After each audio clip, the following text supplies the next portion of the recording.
Meier, wie oft habe ich Ihnen das schon gesagt, dass Sie Bürgermeister zu mir sagen sollen? Ist recht, Chef. Mensch, Meier. Ja.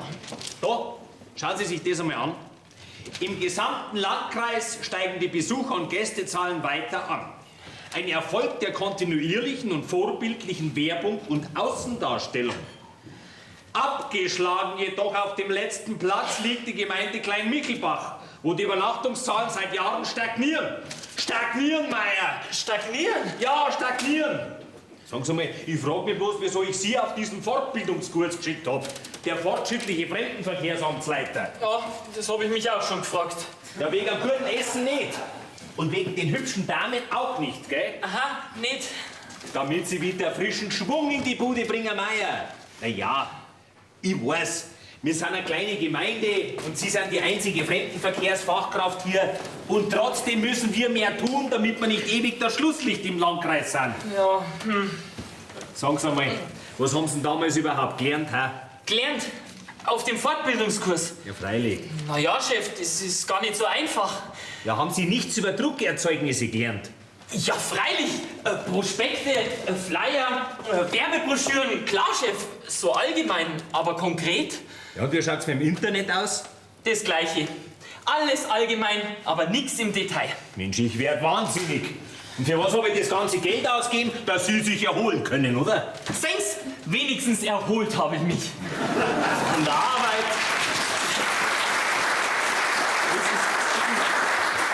Von der Arbeit, von Klein Michelbach, von der Bachhuberin, von Ihnen. Was?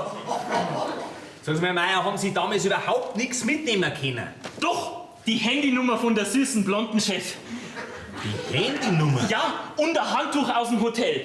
Als Souvenir sozusagen. Ich frage mich bloß, wieso ich Sie damals eingestellt habe. Weil sich kein anderer für die Stelle beworben hat? Ich hätte diese süße, rothaarige, diese Supersekretärin aus Brandenburg, die hätte ich nehmen sollen. Na, und warum haben Sie die dann nicht genommen? Ja, weil... Na, wegen meiner Frau. Die hätte mir doch die Hölle heiß gemacht. Die ist sogar auf unser Putzfrau eifersüchtig. Ach. Stattdessen haben wir dann Sie eingestellt. Freilich. Ein einziger Reinfall. Ach, Chef, ich habe doch auch meine Vorzüge. So, welche denn? Naja, ich bin ruhig und bescheiden. Also, Meier, manchmal könnte ich Ihnen wirklich den Hals umdrehen. Aber das meinen Sie doch jetzt nicht im Ernst, oder? Meine die Herren!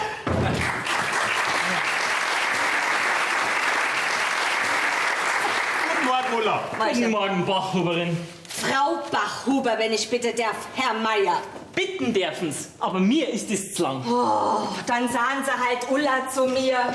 Wir sind doch jetzt schon so lang Kollege, oder? Also, solche Vertraulichkeiten am Arbeitsplatz halte ich für grundfalsch. An die beißt du dir die Zähne aus, Ulla. Das ist ein hartgesottener Junggeselle. Und auch sonst hat er wenig Qualitäten. Oh, ich muss doch bitten, Chef. Geh, Ulla, mach uns mal einen guten Kaffee. Den brauchen wir jetzt zur Aufmunterung. Aber gern, Herr Bürgermeister, schon unterwegs. Mensch, Meier! Ja, jetzt stellen Sie sich doch nicht gar so an. Die Ulla, das ist doch ein ganz passables Frauenzimmer. Ja, und auch sonst, ich meine, ich habe das Gefühl, obwohl ich das überhaupt nicht nachvollziehen kann, die steht auf Sie. Was? Die? Auf mich? Oh Gott, bewahre. Wieso? Die ist doch nett. Na ja.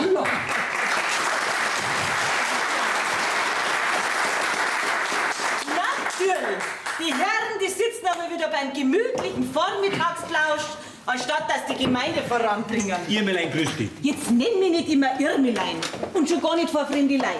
Vor welche fremden Leid? Und überhaupt, Irmelein, früher hat dir das gefallen, gell? Früher, da war ich ja noch jung und dumm. Aber bitte, Sie sind doch immer noch jung. Ach, Meier, Sie charmieren Sie. Ja. Oh, Mei. Wenn wir Sie nicht hätten, dann ginge doch da herin alles drunter und drüber. Ja, Sie, Frau Bürgermeister, wissen wenigstens meine Qualitäten zu schätzen. Von welchen Qualitäten spricht dieser Mann? Wo wir gerade bei Qualitäten sind, mein Lieber. Hast du schon gelesen, was heute in der Zeitung steht? Ja, freilich. Wir sind einmal wieder die Letzten. Schlusslicht im ganzen Landkreis. Mein Gott, nein. Überall geht's bergauf. Blühende Landschaften, wohin man schaut. Steigende Gäste- und Umsatzzahlen. Ja, und bei uns nix. Eine Steigerung von 0, nix. Ja, da kann ja ich mich nicht einmal mehr beim Kaffeekränzchen von die Bürgermeistersgattinnen sehen lassen. Also, glaubst du, so eine Blamage? Aber- Nix aber, da muss was geschehen und zwar schnell. Aber mein Irmilein, wir arbeiten da bereits dran. Stimmt's mal? Ja, Chef, wir arbeiten dran. Das möchte ich ja hoffen. Also, ich gehe jetzt zum Einkaufen und wenn ich wiederkomme, möchte ich Vorschläge hören. Vorschläge? Jawohl, Irmilein, selbstverständlich. Wenn meine ehrgeizige Frau nicht wäre, dann könnte dieser Bürgermeisterjob so angenehm sein. Andererseits, ich bin mit ihr nicht oft der gleichen Meinung, gell? Aber da hat sie definitiv recht. Eine Schande ist das. Kann mich ja nirgends mehr blicken lassen. Der Struller, wenn das erfahrt. Was? Der Bäckermeister? Ja, genau der. Wir sind in der Schule nebeneinander gesessen. Oh, er hat immer von mir abgeschrieben. Plötzlich wird er erwachsen und geht zur Opposition. Diese treulose, undankbare Seele. Ja, Menschen ändern sich, gell? Und das nicht immer zu ihrem Besten. Da hast recht.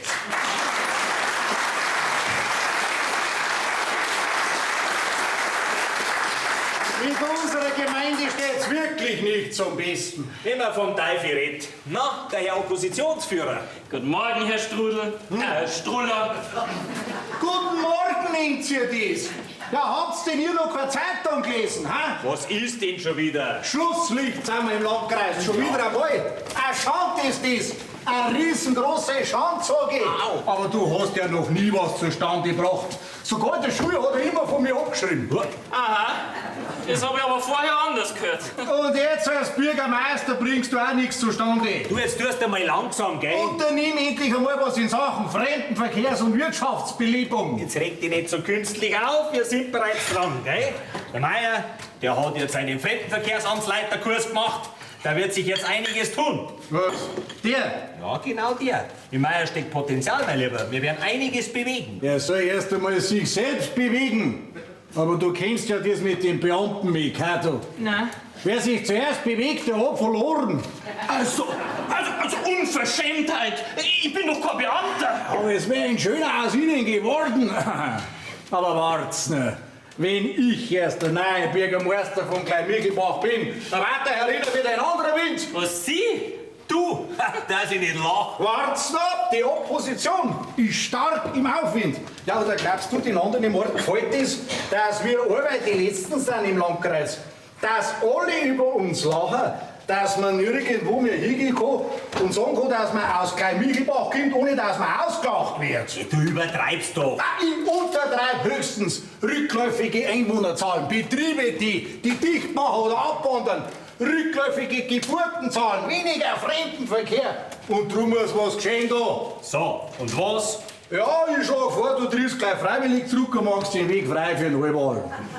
Damit du der neue Bürgermeister wärst, oder? Ja, nur über meine Leiche. Das wäre natürlich auch eine Möglichkeit. Ist dir alles zum Zutrauen? Wenn ich erst der Rathauschef bin. Dann geht's endlich wieder aufwärts. Ihr werdet es schon noch sehen. Nachher geht's endlich wieder aufwärts. Mensch, Meier! Das müssen wir verhindern! Was?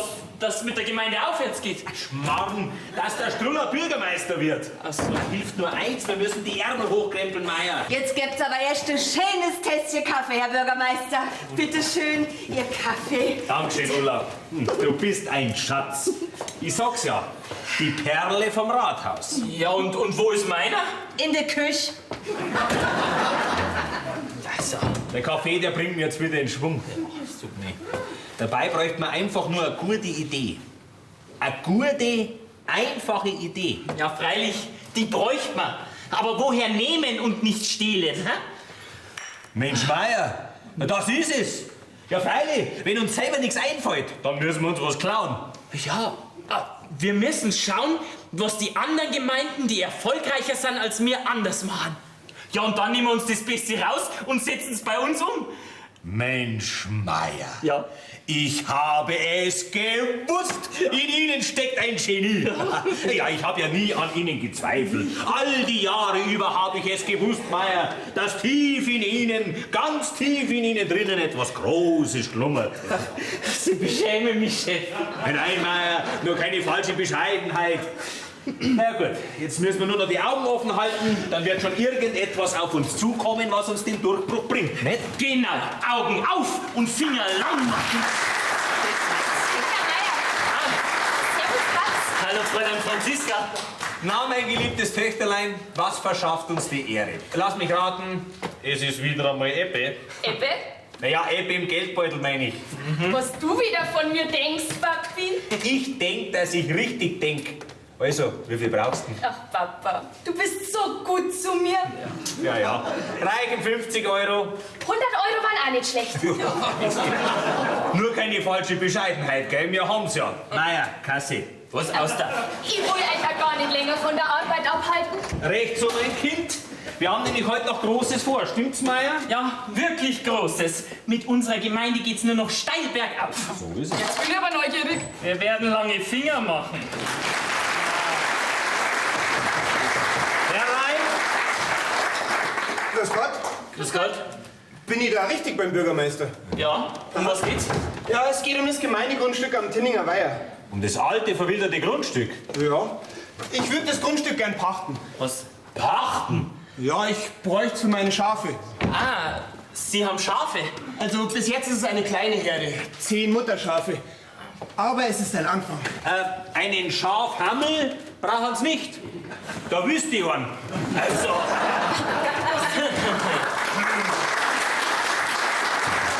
Das ist ja interessant. Woher kommen Sie denn? Danke. Ich hab Sie noch nie da gesehen. Ich komme aus München, aber ich habe das Stadtleben satt. Ich suche das einfache, ehrliche Landleben. Und ich möchte von dem leben, was ich mit meinen eigenen Händen arbeite. Ja, aber dass Sie ausgerechnet zu uns hier nach Klein Michelbach kommen. Ja, ich war vor 14 Tagen schon mal da und habe mir genauer umgeschaut. Das gefällt mir schon sehr gut, gell? Ja, das ist ein richtiges Paradies. Und vor allem so schön ruhig. Jetzt fängt der auch noch damit an. Ja, bei uns ist so richtig beschaulich. also ich denke, es steht einer Verpachtung von dem Grundstück nichts mehr im Weg. Ja, wir sind froh, wenn sich jemand um die Wildnis kümmert. Ja, wie hoch war nachher die Pacht, wenn ich fragen darf? Also ich würde sagen, Ich tät sagen, das ist angewandter Naturschutz. Ja, sowas muss die Gemeinde doch unterstützen. Das Grundstück ist natürlich umsonst. Was? Umsonst? Nein. Nichts ist umsonst auf dieser Welt. Nicht einmal der Tod, nicht? Ja, und der kostet das Leben. Genau. Aber Paps, du bist doch auch für Umwelt- und Naturschutz. Schau mal, das kannst du doch super beim nächsten Wahlkampf verwenden. Ganz besonders beim Thema Klimaschutz. Naja, das wäre wieder ein Pluspunkt gegen den Struller. Ja, gegen jeden anderen Oppositionellen. Das wird wieder ein haushoher Sieg für dich, Paps. Naja, wenn man die Sache so betrachtet, Ich denke, die Sache so betrachtet. dann darf ich sagen, wir probieren es einmal mit Ihnen, gell? Ja, aber die Zustimmung vom Herrn Bürgermeister bräuchte ich dann schon noch. Wir haben es bereits. Was? Ja, und bei Gelegenheit, dann kommen wir jetzt einmal vorbei, damit wir ein Schriftstück aufsetzen, Ja, gell? Wie heißen Sie denn eigentlich? Willi Kronspiegel. Also dann, Herr Kronspiegel, dann fahren Sie gleich mal aus zum Tinninger Weiher, Ja, gell? gern. Ich fahr mit.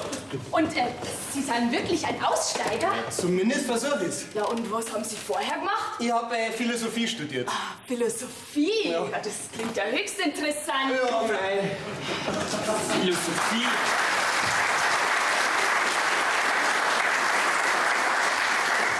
Philosophie? Was soll denn daran interessant sein, hä?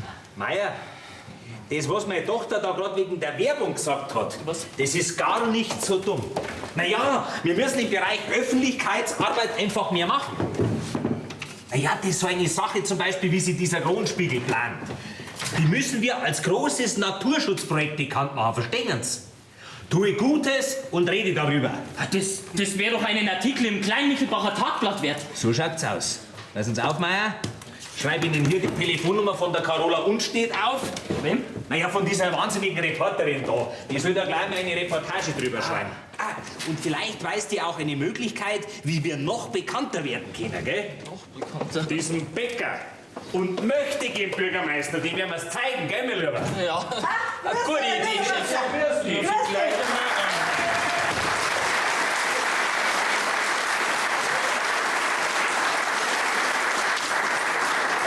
Ja, hallo? Ist da das Kleinmichelbacher Tagblatt?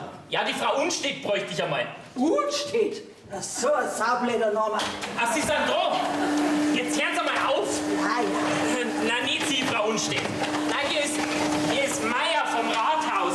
Jetzt ging jetzt schon mal weiter. Ja, bitte gleich fertig. Wenn ich da nicht gescheit putze, dann heißt es gleich wieder. Jetzt schleichern Sie einer. Na, nicht Sie, Frau Unstedt. Na, wir bräuchten Sie ja mal für unser neues Naturschutzprojekt. Naturschutzprojekt? Was soll denn das sein? Sie hat keiner gefragt. Na, nicht Sie, Frau Unstedt. Na. An meinem Schreibtisch ist gerade der Putzteufel aktiv. Putzteufel! Eine solche Unverschämtheit, ha? Ach, Sie haben Zeit? Ah, das ist super. Ja, dann bis später, Frau Unstedt. Wiederhören. Das brauche ich mir fein nicht gefallen lassen, gell? Ich bin die Perle in diesem Haus. Und als diplomierte, hochdekorierte Fachkraft wünsche und verlange ich entsprechenden Respekt vor meinen Leistungen und meiner Person. Sie können ja gehen, wenn's Ihnen nicht passt. Sieh, das brauche ich mir von so einem windigen Bleistiftspitzer wie Sie, wenn er sein nicht gefallen lassen, gell?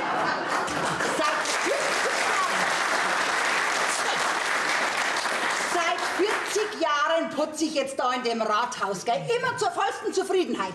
Also so eine Unverschämtheit ist mir ja in meiner langen Karriere noch nicht untergekommen. Was haben denn Sie für eine Karriere hingelegt, hä? Gestern war ich Putzfrau. Ah.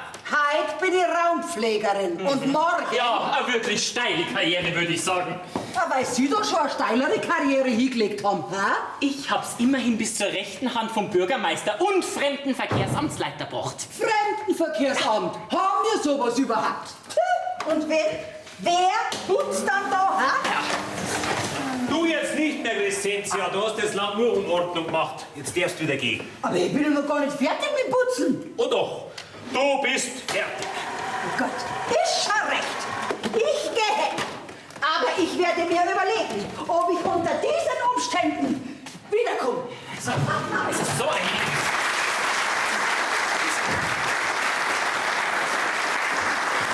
So eine aufmüpfige Person! Meier, Sie als Junggeselle können doch putzen. Ja, wieso? Nur für den Fall, dass niemand kommt. Was bin ich denn? Guten Morgen, meine Herren. Da bin ich schon. Frau Unstedt, grüß Sie. Guten Morgen, Frau Unstedt. Schön, dass Sie so schnell Zeit gefunden haben für uns. Wir setzen nämlich große Hoffnungen in Sie. Bitte, Frau Unstedt. In mich? Wieso denn? Bitte nehmen Sie doch Platz. Ja. Naja, Sie haben doch mit Sicherheit diesen unsäglichen Artikel da im Kurier gelesen, dass wir wieder auf dem letzten Platz gelandet sind. Ach, das meinen Sie? Ja, wirklich keine gute Werbung für Klein-Mittelbach. Ja, Sie sagen es. Und darum bräuchten wir Sie. Ja. Damit wir bekannter werden. Ja, und vielleicht wissen Sie auch, wie man lange Finger macht. Was? Ach nein. Na, wir brauchen jemanden, der uns bei der Pressearbeit etwas unter die Arme greift, nicht? Der über all die positiven Dinge hier berichtet. Meier, die Frau Unstedt tät sicher gern was trinken, gell? Oh ja, ich auch. Ein Wasser bitte. Ich nicht. Sie haben von einem Artikel über ein Naturschutzprojekt gesprochen. Ja. Ja, freilich. Unser neuestes, großes Naturschutzprojekt. Ja. Renaturierung und Wiederbelebung. Wie das schon klingt, gell? Es geht um das Grundstück am Tinninger Weiher. Mit großzügiger Unterstützung der Gemeinde Klein-Michelbach. Und tatkräftigster Mithilfe des Oberbürgermeisters Udo Maximilian Fiedler. Oh, Sie sind Oberbürgermeister und Maximilian ist Ihr zweiter Vorname. Das habe ich gar nicht gewusst, Chef. Ja, also, das klingt ja wirklich interessant. Ja. Wie haben Sie das gemacht? Wir haben es gemacht, wir haben nach langer Suche einen ambitionierten Nachwuchsschäfer gefunden, der sich bereit erklärt hat, mit viel Idealismus die Gemeindewiese wieder buschfrei zu machen. Buschfrei? Naja, und zwar mit Hilfe einer uralten, vom Aussterben bedrohten Schafrasse. Naja, so können die heimischen Pflanzen wieder wachsen, die Grashüpfer hüpfen, die Schlangen schlängeln, die Vögel pfeifen. Wie heißt die uralte Schafrasse und wie heißt der Schäfer? Der Schäfer, der heißt Willi Kronspiegel, ja. Und wie die uralte Schafsrasse heißt, das sagt uns der Herr Oberbürgermeister, gell? Hökerlands Gebirgsschafe. Also, vielleicht sollte ich auch mit dem Schäfer sprechen. Ja, dann könnte ich auch seine Herde fotografieren. Das ist ja eine wunderbare Idee. Ich groß auf dem Titelfoto, daneben ein paar uralte Schafe.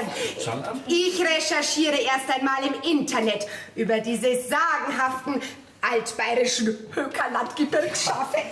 Eine sehr robuste Rasse, wie uns der Herr Kronspiegel versichert hat. Sehr robust. Große Neuigkeiten. Oh, grüß Gott, Frau Unstedt. Grüß Sie. Das wird Sie vielleicht auch interessieren. Ja, was ist denn passiert? Ja, brennt's irgendwo? Ja, in Großmichelbach. Die schon wieder. Ja, was ist denn in Großmichelbach? Was soll da schon los sein? Langweilig ist. Oh, von wegen. In Großmichelbach gibt's einen Ja? Bären. Was? Was? Ja, Was will das heißen? Lass uns doch erst einmal ausreden. Also, gesehen hat den Bären natürlich niemand, gell? Aber seine Spuren.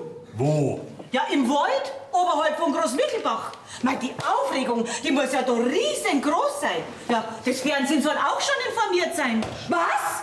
Ja, wieso informiert mich keiner? Ich muss sofort dahin.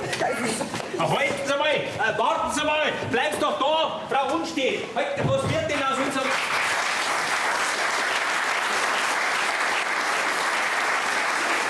Naturschutzprojekt. Weg ist. Ja. Und wir sind wieder einmal die dummen Meier. Dabei hätten wir so eine schöne Idee gehabt. Ja, und fast schon umgesetzt. Die ganze Arbeit für die Katzen. Naja, einen Bären müssten wir halt haben, gell? Ja, genau. Ja, so einen wie den Bruno, Knut oder Flocke. Ja, oder einen, um ihn den Leuten aufzubinden. Ja, aber natürlich! Ja, das ist es! Wie meinen Sie das Schiff? Mensch, Meier, wir klauen uns die Idee. Wir klauen uns den Bären. Sie meinen, Den Bären, den stibitzen wir uns. Ich verstehe es immer noch nicht. Das wird ein klein Michelbacher Bär. der wird sofort eingebürgert. Ob er will oder nicht. Kaum darf irgendwo ein Bär aufspulen, soll ich verrückt. Ja, du sagst es, ihr Milein. Und wenn ihr da Also, das ist ja die reinste Hysterie da bei euch. Ja, genau. Und das wird bei uns auch nicht anders sein. Das wollen wir hoffen. Wenn ihr euch wieder normalisiert habt, dann kannst du ja zum Mittagessen heimkommen. Ja, da werde ich leider keine Zeit dafür haben. Auf uns wartet viel Arbeit. Ja, sehr viel Arbeit sogar. Ja, weil jetzt heißt es nämlich Ärmel hochkrempeln. Jetzt starten wir durch. Jawohl, wir starten durch. Also dann, bis irgendwann einmal. Ja. Ja. Vierte Himmel. Naja, auf geht's. Was brauchen wir als erstes? Spuren. Und zwar am besten von der Grenze von Großmichelbach zu uns herüber. Dann abgebrochenes Geäst, Bärenhaare an Bäumen, niedergedrückte Zäune und umgeworfene Bienenkästen. Meier, ich hab's gewusst. Ja? Sie können richtig kreativ sein. Also frisch ans Werk. Jetzt ist Ihre Improvisationsgabe gefragt. Ja, weil jetzt legen wir den Grundstein der goldenen Zukunft von Klein Michelbach.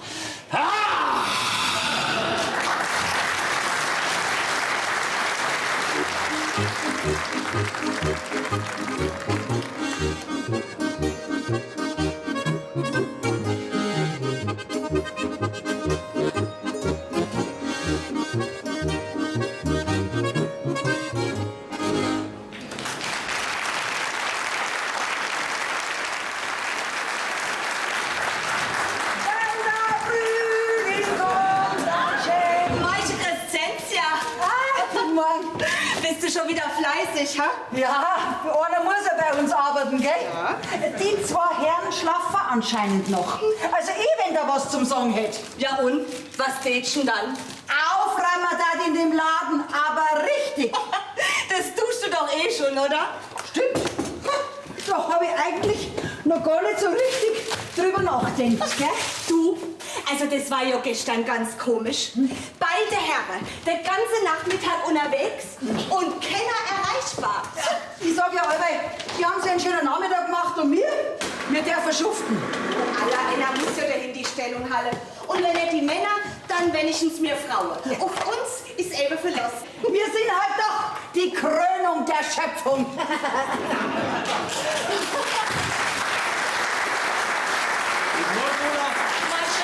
Hat schon jemand angerufen für mich? Nee, bei mir nicht. Macht nichts. Bei mir auch nicht. Kommt schon noch. Aber das ist ein Stress gestern Nachmittag. Stress? Wo waren Sie? Im Café oder im Freibad? Das sind's ja, wenn du wüsstest. Wir haben gestern Großes für die Zukunft unserer Gemeinde geleistet, der Meier und ich. Ab jetzt geht's nur noch bergauf. Und darf man auch wissen, um was geht? Alles noch strengstens geheim. Aber so viel kann ich euch verraten. Enorm wichtig für uns und unsere Gemeinde. Und der Herr Meier, der war auch dabei? Ja, gerade der Meier, der hat sich mächtig ins Zeug gelegt. Ja, am Anfang war er ein bisschen arg zurückhaltend. Aber dann war der nicht mehr zu bremsen. Schmerzen, diese verdammten Biester. Ach du liebe Zeit! Ja, was fehlt Ihnen dann? Au, au, au. Ich glaube nicht, dass dem was fehlt bei all den milden Gaben gestern Nachmittag. Sag ich doch, die haben sich einen schönen Nachmittag gemacht. Jetzt ist einmal Schluss mit dem Gerät. Ulla, lass uns einmal alleine. Und Ulla, Ja. sollte jemand anrufen, zum Beispiel von der Polizei, sofort durchstellen, gell? Von der Polizei? Ist was passiert? Bis jetzt noch nicht, aber bald. Abmarsch. Abmarsch. Oh, Chef, ich möchte mich krank melden. Diese Schmerzen, diese verdammten Viecher. Meier, jetzt gern's nicht jammern, gern's Zähne zusammenbeißen. Das ist alles zum Wohle unserer Gemeinde. Aber offenbar nicht zu meinem. Meier, jetzt sind Sie mal kein Weichei. Sie sind doch ein Mann, oder? Und der Fremdenverkehrsamtsleiter von Klein Michelbach obendrein. Ja, es hätte doch gereicht, wenn wir nur den Zaun niederdruckt hätten. Aber Sie müssen ja gleich... Ach, Meier, so ein Bär, das ist ein Schleckermaul, ne? Sie werden doch nicht glauben, dass so ein ausgewachsener Braunbär einen Bogen um einen Bienenkasten rummacht, oder? Nein, nein, nein. Wenn das originalgetreu ausschauen soll, dann muss auch so ein Bienenkorb dran glauben. Sie hätten nicht schneller sein müssen, so wie ich. wenn diese verdammte Baumwurzel nicht gewesen wäre. Und dann waren sie schon über mir. Meier, ich hätte nie gedacht, dass Sie so schnell reden können.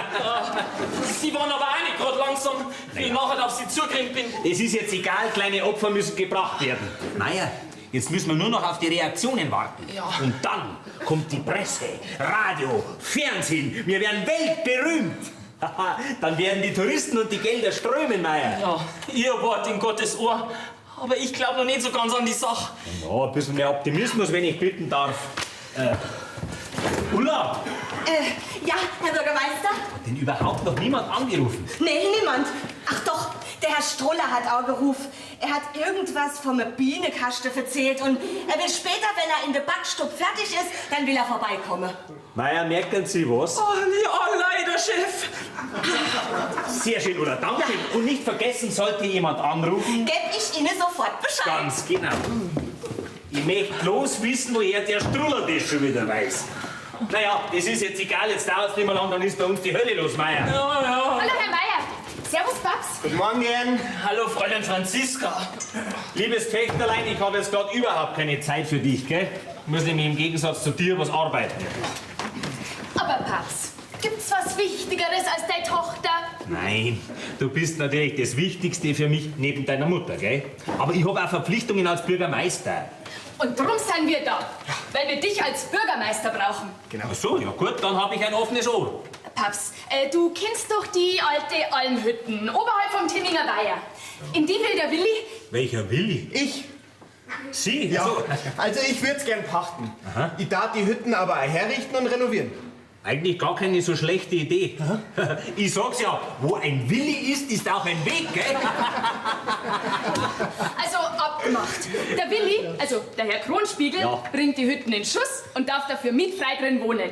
Und ich helfe ihm dabei, Was beim drin wohnen? erst einmal beim Herrichten. Also Babs, noch einmal vielen Dank. Ja, und wir legen dann auch gleich los, gell? Ja. Ja, und die Rechnungen für Werkzeug und Material, die geben wir dann rein, wenn es soweit ist. Was, Moment, davon war nicht die Rede, gell? Also, weg sind's. Das kann teuer werden. Chef, mir gefällt das gar nicht. So ein Schafhangel ist doch kein Umgang für Ihre Tochter. Sind's eifersüchtig, Meier? Ich? Ah, woher? Ich doch nicht. Die Franzi wäre sowieso nichts für Sie. Kümmern Sie sich um die Ulla. Die Ulla, das ist für Sie die richtige Partie. Ausländerin. Also, Meier.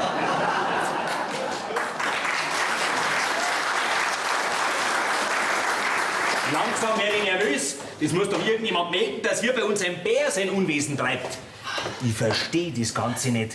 Ich meine, die Spuren waren doch eindeutig. Ja, nur nicht ungeduldig, Chef. Ja, Sie haben leicht reden, Ihnen sitzt ja kein Stuller im Nack. Ja, natürlich. Wir müssen die Unstet impfen. Gegen was? Meier. Ach so, ein bisschen nachhelfen, ja. Genau. Ich rufe jetzt gleich einmal an und sagen Sie, dass wir weitere Dinge mit ihr zu besprechen haben, gell? Oh, welche weiteren Dinge, Chef? Mein Gott, was weiß ich, lassen Sie ja noch heute was einfallen. Also Gemeindewiese, Naturschutzprojekt. Das ist eine gute Idee. Gell? Au. Ja, hallo? Frau Unstedt? Ja, schön, dass ich Sie in der Leitung habe. Der Bürgermeister lässt nachfragen, ob Sie noch einmal rüberkommen könnten wegen dem Naturschutzprojekt. Na, Sie haben Zeit? Ja, das ist ja super. Dann bis später, Frau Unstedt. Wiederhören. Also, Meier, jetzt werden wir dem Zeitungshasen gleich ein bisschen auf die Sprünge helfen, ha? Herr Bürgermeister, ein Polizist ist da. Soll ich ihn reinlassen? Freilich, reiter mit Ulla. Oh, die Polizei. Meier, jetzt wird's interessant. Grüß Gott, Herr Bürgermeister.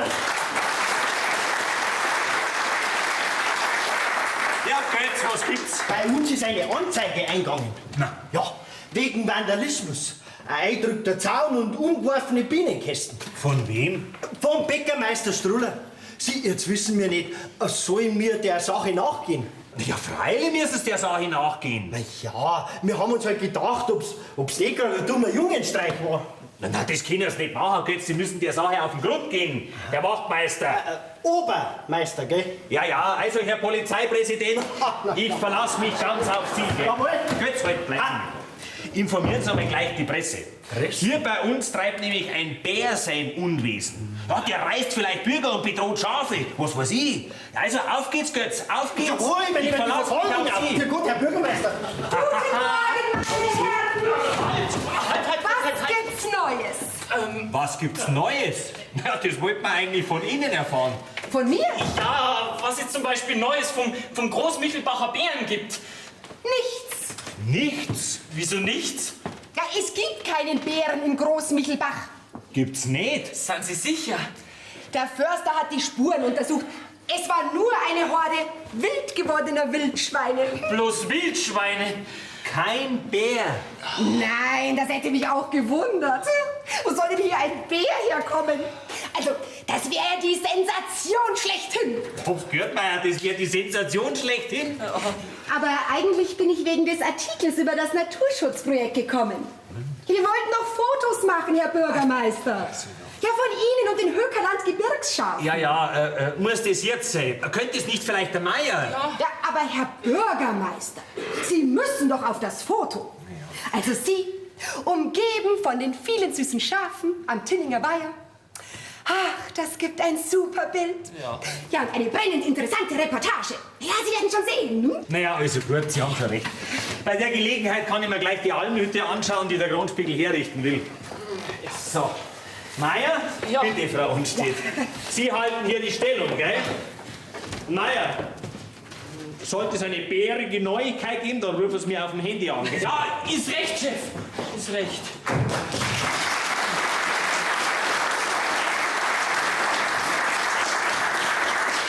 Spuren bräuchte man Spuren.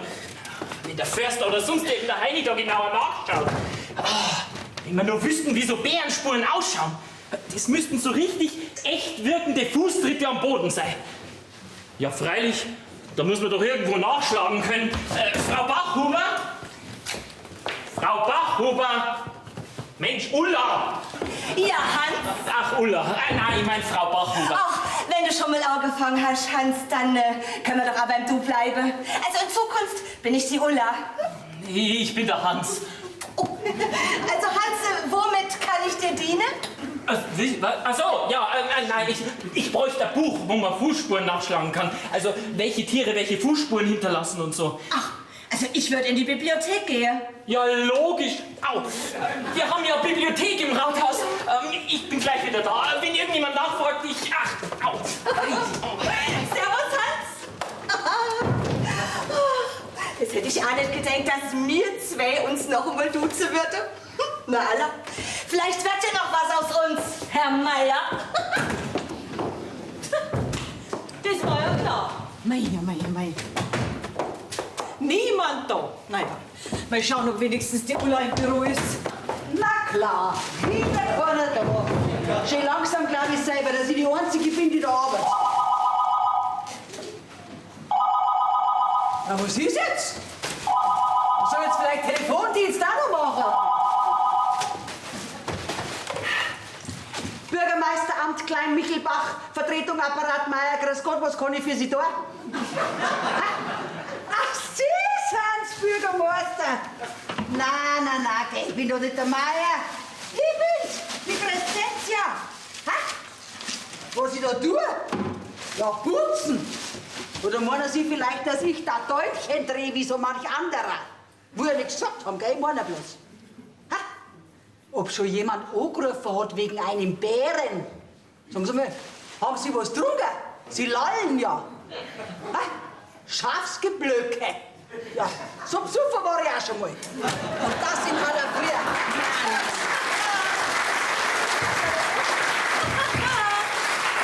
Hab ich's doch gewusst.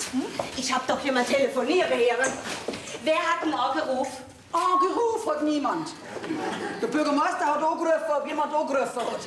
Ei, der fragt schon den ganzen Tag noch, ob jemand angerufen hat. Was? Den ganzen Tag schon? Also das ist seltsam. Gestern ist er auch ganz spät heimgekommen und dann war er den ganzen Abend so komisch. Also wenn's mich fragt, da steckt bestimmt eine andere Frau dahinter. Was? Ach, Unsinn, das glaub ich nicht. Du machst doch jetzt einen Spaß, oder? Da schau ich vielleicht aus, als ob ich Spaß mache. Nein.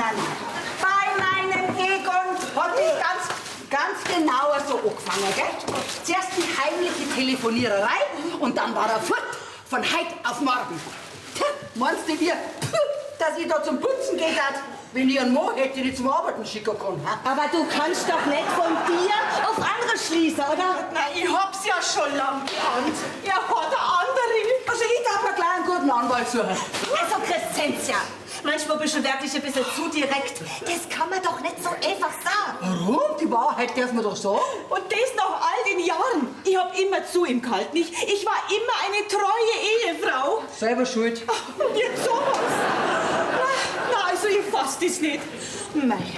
Aber wart nur, Udo, wenn du heimkommst, dann sitzt aber was. Haha. Dann kannst du dein blaues Wunder erleben. Lieber ein blaues Wunder, als wir gar keins. Oh, so, fort ist er. Und wem sei Schuld ist das? Hä? Nur deine. Du, das sind doch alles nur Hirngespinste. Glaub mir's, ich kenn mich besser aus mit den Männern. Du, wenn ich mir dich und den Meier so anschaue, das ist ja richtig ein Drama, gell? Der Meier, das ist doch für mich Luft. Und ohne Luft kannst du nicht leben. Jetzt glauben wir's halt, das muss ein Bär gewesen sein. Du spielst ja ein Bär bei uns, wo soll denn der herkommen? Ja, mein Gott, über den Berg wird der halt zu uns herkommen sein. Was? Das ist mit Sicherheit dem Bruno sein Bruder, der ihm daher nach Deutschland gefolgt ist. Dass ich nicht lach, ha. Dir wird der Lacher schon noch vergehen. Ja und? Wer sitzt besten Schaden? Das hab doch ich nicht wissen können, dass das dein Bienenstock ist. Ich meine, das konnte doch kein Bär der Welt wissen, dass das dein Bienenstock ist. Da musst du das nächste Mal einen Namen draufschreiben, dann weiß jeder Bescheid. Und eine Lesebrille lege ich auch noch bereit für den Bären, falls er kurzsichtig ist. Sehr witzig. Das ist gar keine schlechte Idee. Irgendwas verschweigst du. Ich. Gar nichts. Als Bürgermeister bist du verpflichtet, auch die Opposition über alle Schritte des Rathauses zu informieren. Blöd wäre es, ey. Was? Ich meine, ihr verpasst schon nichts. Ihr kriegt sich schon früh genug mit, wenn hier bei uns was Wichtiges passiert. Sag einmal, wo ist denn eigentlich der Meier? Das weißt du ich nicht, wo sich deine Mitarbeiter rumtreiben. Aber das wird sich alles ändern, wenn ich erst auf deinem Platz sitze. Jawohl, der Erste wieder Zucht und Ordnung. Das da hin. Ah, Chef, Sie sind schon wieder zurück vom Tinningerweiher. Wer so Tinninger war? Was wolltest du auf dem verwilderten Gemeindegrundstück? Ja, das wäre jetzt unser super neues Naturschutzprojekt. Was? Naturschutzprojekt? Wieso weiß denn der Gemeinderat davon nichts? Steht morgen alles in der Zeitung. Kannst du morgen alles ganz genau nachlesen. Mit einem großen Titelfoto von mir und den Höckerlandsgebirgsschafen. Was für Schafe? Ich verstehe bloß Bahnhof. Hättest du vielleicht die Güte, mich aufzuklären? Wenn das deine Eltern bis heute noch nicht gemacht haben, ist es zu spät. Ja, mach dich nur lustig, aber dir wird dein Lachen schon noch vergehen. Spätestens nach der nächsten Bürgermeisterwahl. Nachdem der Meier und ich unseren Fremdenverkehr jetzt dermaßen ankurbeln, hast du gegen mich sowieso keine Chance mehr. der Meier! Ja, jetzt sieh ich's ja erst. Ja, was ist denn mit der passiert? Da sind jetzt vielleicht Bienenstich. Red doch ganz schmarrn, wo soll die top Bienenstich herkommen? Also bitte, du denkst doch den ganzen Tag bloß ans Bacher, oder? Eine Allergie ist das, genau. Deswegen war er nämlich gerade beim Arzt dabei. Genau so ist Chef. Na, ich weiß nicht recht.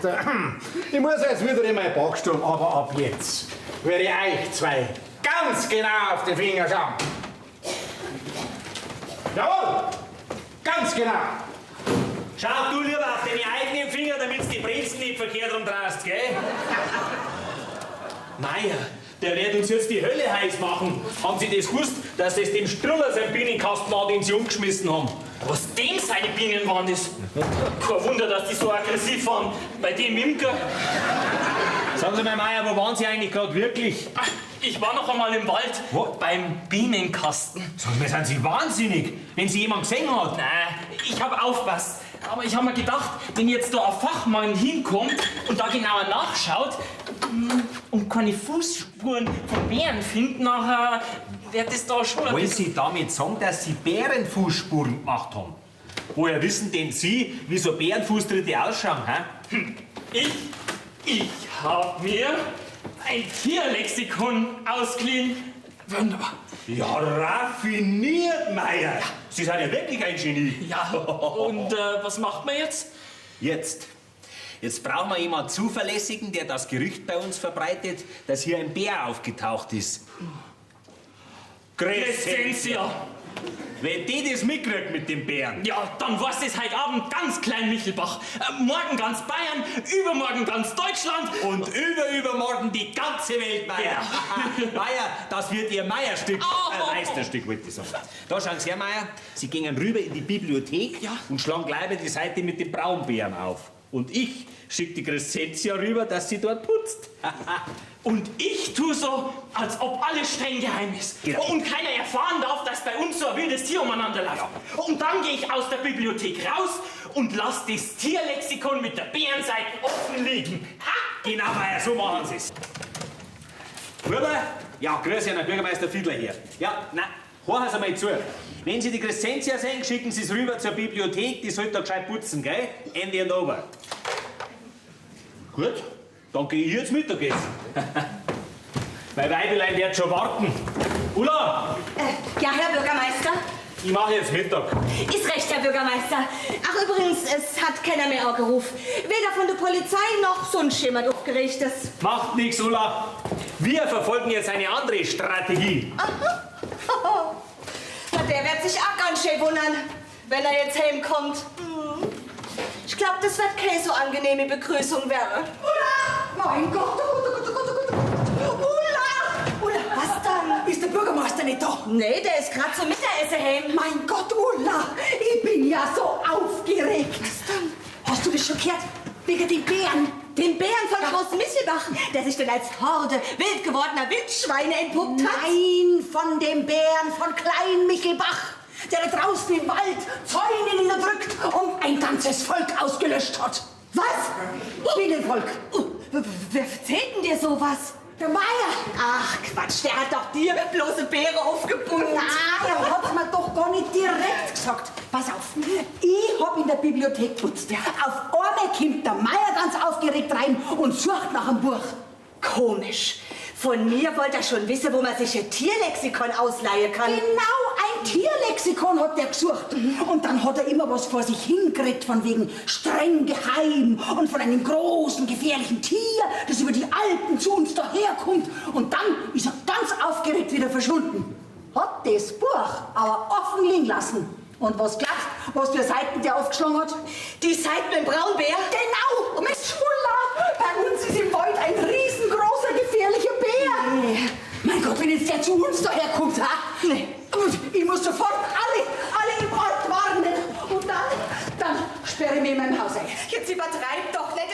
Das ist doch alles nur Irrtum. Mein Gott, wenn doch bloß mein Egon bei mir blieb war, der hätte Quer gehabt. Aber jetzt ist er fort. Und das Quer ist auch fort. Und ich bin ganz allein. Oh mein, oh mein, oh mein. Hoffentlich begegnet mir der Bär jetzt da draußen. Oh Gott, das ist doch schmal.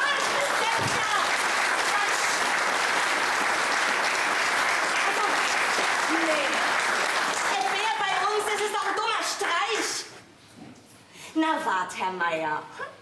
Dir werde ich mal ordentlich auf der Zahn fühlen, wenn du wieder kommst. Ja, hoppala, Frau Weich. Was pressiert's denn so? Der Meier. Ach, die Frau Bachhuber. Sind wir wieder per Sie, hä? Lieber Hans, jetzt erzähl mir doch mal bitte, was das mit der Crescentia sein soll, hä? Mit der Crescentia? Was soll mit der los sein? Ach, jetzt spiel doch nicht das Unschuldslamm. Wahrscheinlich steckst der Herr Bürgermeister mit dir unter enrer Deck, stimmt's? Ich weiß nicht, was du meinst. Ja, von dem Bären, den du der Crescentia aufgebunden hast. Was für ein Bär? Ja, der du bei uns sein Unwesen treiben soll. Ihnen gedrückte Zäune und umgeworfene Bienenkäste und so weiter und so fort. Ich verstehe nur Bahnhof. Ach, jetzt komm schon, Hänschen. Mir kannst du es doch sagen, hm? Also gut, Ulla. Aber du darfst es keinem weitererzählen. Im kleinen Michelbacher Forst sind höchst verdächtige Spuren festgestellt worden, die höchstwahrscheinlich von einem Bären stammen. Ach, das ist doch dummes Zeichen. Nein, es war ein Bär. Brunos Bruder. Das kannst du mir ruhig glauben. Wieso bist denn du dir da so sicher? Weil der Bürgermeister und ich am Tatort waren und haben da genauer nachgeschaut. Ach, und deshalb hat der Herr Bürgermeister auch immer auf einen Anruf gewartet? Ja, logisch. Ob es weitere Schäden gegeben hat oder ob der Bär vielleicht sogar schon gesichtet wurde. Uiuiuiuiui, das ist ja alles sehr spannend. Ja, und deswegen habe ich mir ein Tierlexikon ausgeliehen. Ach, und das Ganze hat die Crescentia mitgekriegt und macht jetzt der ganze Ort rebellisch? Was? Oh, um Gottes Willen, das ist ja schrecklich. Oh, nein, nur keine Panik, nur keine Panik. So ein Bär ist ein liebes Tier. Ja. Und außerdem hat er Angst vor Menschen. Tja, wenn er nicht gerade Hunger hat. Der wird schon nicht gleich jemanden auffressen. Hoffentlich geht das alles gut, ha? Mahlzeit. Mahlzeit, Herr Bürgermeister. Oh, ist Ihr Mittagspause schon rum? Ja, war schneller vorbei, als ich mir gedacht hab. Die Begrüßung war überschwänglich, um es mal so auszudrücken. Chef, es gibt Neuigkeiten. Das kann man wohl sagen. Ich verstehe das Ganze nicht. Ach, Herr Bürgermeister, nehmen Sie sich das Ganze doch nicht so zu Herzen. Das klärt sich auf und renkt sich ja ganz schnell wieder in. Ha? Ulla, seit ich verheiratet bin, war ich immer treu. Aber meine Frau mit ihrer ewigen Eifersucht. Chef, es gibt jetzt Wichtigeres zu tun. Ich würde sagen, die Frau Bachhuber lässt uns jetzt einmal allein und wir besprechen alles Weitere, was jetzt zu tun ist. Oh, ja, dann viel Erfolg. Ja. Chef, die Sache ist am Laufen. Die Crescentia hat die Geschichte vollgeschluckt. Sie will sich einen Anwalt nehmen. Die ist grinnt wie ein Wiesel. Bald weiß das der ganze Ort. Dass sie die irgendwann von mir scheiden lassen will. Da bin ich als Bürgermeister erledigt. Die wird sich schon nicht scheiden lassen. Erst recht nicht, wenn Sie als Bürgermeister von Klein-Michelbach bald weltberühmt sind. Dann wird schnell wieder an Ihre Seite zurückkommen. Ja, meinen's. Ja, logisch. Reumütig wird's zurückkommen. Betteln wird's, dass wieder die Frau Bürgermeisterin sein darf. Jetzt müsste man nur noch die Bärengeschichte weiter vorantreiben und dann erledigt sich der Rest von selbst. Naja, das klingt eigentlich gar nicht so schlecht, Meier. Ja. Wissen Sie was? Frisch ans Werk. Sie werden jetzt gleich einmal Pressemitteilungen schreiben, gell? Dann werden wir unseren Internetauftritt aktualisieren. Und wir brauchen einen neuen Ortsprospekt. Klein-Michelbach, der Ort, wo der Bär begraben ist. Was? Nein, der Ort, wo sich auch Bären wohlfühlen. Habt ihr schon gehört, was die Crescentia im ganzen Ort verzeiht? Im Klein-Michelbacher Forst soll es einen Bären geben. Was? Ja, und dieser Bär soll meinen Bienenkasten umgeschmissen haben. Ja, mei, wenn so ein Bär Honig kriegt, gell, dann kann man dir nichts mehr garantieren. So ein schmarrner Bär bei uns, wo soll denn der herkommen? Ja, mein Gott, so ein Bär weiß auch, wo schön ist, oder? Bürgermeister Fiedler hier. Oberförster Penzel, grüß na Gott. Ja, freilich haben wir schon davon gehört. Ja, das richten wir uns ein, das ist kein Problem. Sehen wir uns gleich, gell? Pfiat Erna. So, meine Herren, jetzt wird's ernst. Der Förster will sich die Spuren anschauen, die der Bär gemacht hat, gell? Da fahr ich mit, da muss ich dabei sein. Schließlich war das mein Bienenkasten. Ja, von mir aus fast mit. Ulla, Ja, Herr Bürgermeister, was gibt's? wir fahren jetzt in den kleinen Michelbacher Forst. Der Förster will sich die Spuren anschauen, die der Bär hinterlassen hat. Ja, zum Bären. Ja. Und wenn der dort noch rumläuft? Ja, weil der Förster wird seine Büchsen schon dabei haben. Ja, und außerdem ist so ein Bär ein scheues Tier. Hey, brauchst doch keine Angst nicht haben, ich bin doch dabei. Auf geht's, Männer. Nee, aber...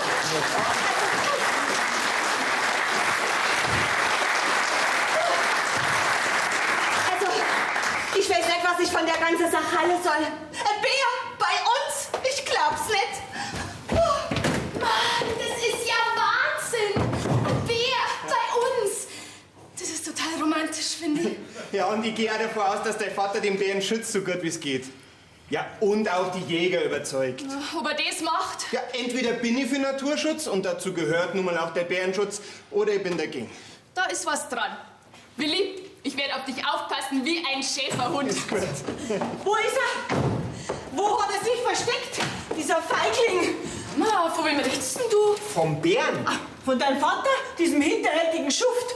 Der hat doch tatsächlich hinter meinem Rücken ein Verhältnis mit einer anderen angefangen. Aber Mama, der ist doch nur mit dir und dem Bürgermeisteramt verheiratet. Von wegen, die Crescentia hat gesagt, dass...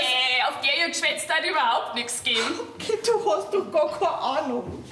Mein Gott, nein, jetzt sind wir über 20 Jahre verheiratet. Und dann sowas. Mama, jetzt reiß dir mal zusammen.